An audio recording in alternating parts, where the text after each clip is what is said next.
All right, pitch number 3. Mike Roy from SEAC is going to talk about a Vermont-wide energy coaching network. So I'm Mike Roy. I am on the board of the Climate Economy Action Center, which is based out of Addison County, and chair of the Middlebury Energy Committee. And a group of us have been talking for the last year or so about residential decarbonization and how to support that through energy coaching programs. So the idea that we're pitching today is really a question: what would a Vermont-wide energy coaching network look like? What can we learn from the efforts already underway here in Vermont and across the country? How might a coordinated network help more Vermonters in every town and income bracket take concrete steps towards a clean energy future? Well, I got that right here. This is nice. I can, great technology. So before I dive into the what this network would look like, I want to talk a little bit about why we think an energy coaching program is important.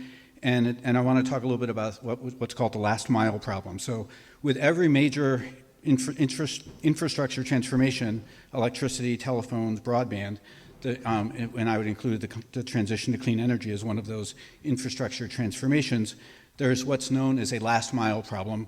And anybody who's tried to make a phone call from Rochester will know exactly what I'm talking about. So it's one thing to build a technology, design programs. It's another thing entirely to make sure everyone can connect to those programs quickly, fairly, and effectively. And for Vermonters, the last mile can be pretty long. The incentives, technologies, and contractors are all out there, sort of. This conference has kind of opened my eyes to some of those challenges. But for many households, especially low and moderate income ones, it's still confusing and hard to navigate. People need more than rebates and websites. They need personal guidance. And that's where energy coaching comes in.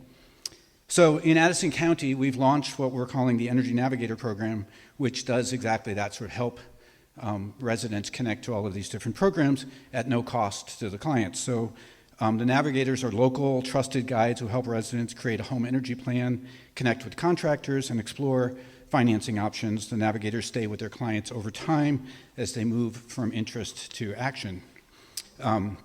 We've developed training materials, outreach materials, and a tracking system to measure how many households we serve and what actions they take. We're not alone in doing this. Many community-based organizations across the country are launching these kinds of models. So what we're asking is, how can we build on the approach that we've started here in Addison County and extend it into more Vermont to reach more Vermonters?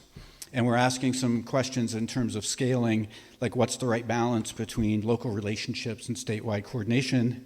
How do we work with regional and national partners? How do we promote cooperation and collaboration and avoid confusion and costly competition? So one of the folks that's been involved in this, who was on the planning of this, has been Joey Miller, and the VCAN network. So we've heard from lots and lots of energy committees from across Vermont who say, yes, please, we'd like one too. So we believe that there's a real appetite for this kind of program beyond Addison County, and we think that the VCAN network is really powerful in a way to identify kind of local champions and to build local programs. And so we really want to engage them in this process of designing what the statewide network would look like. And we're also proposing this network action team that would bring together not only the VCAN participants, but also utilities, regional planning commissions, Efficiency Vermont, all of the host of NGOs that are tracking all of this well, and just to share, all of us share this goal of a rapid and just transition to a clean energy future. And so we're thinking that collectively we can design all of this to amplify local strengths and ensure no community is left behind. So the last bit is just a pitch to sort of encourage everybody that's interested, feels like they could be a stakeholder, is already engaged in this work, wants to be engaged in this work, to use, is it Slido? To acknowledge that. We think that every Vermonter deserves to be part of this transformation, to live in homes that are comfortable, affordable, and powered by clean energy. And so we'd really like it if you would, learn more, ask hard questions, help us build a network that works for all of Vermont. And that's what I got.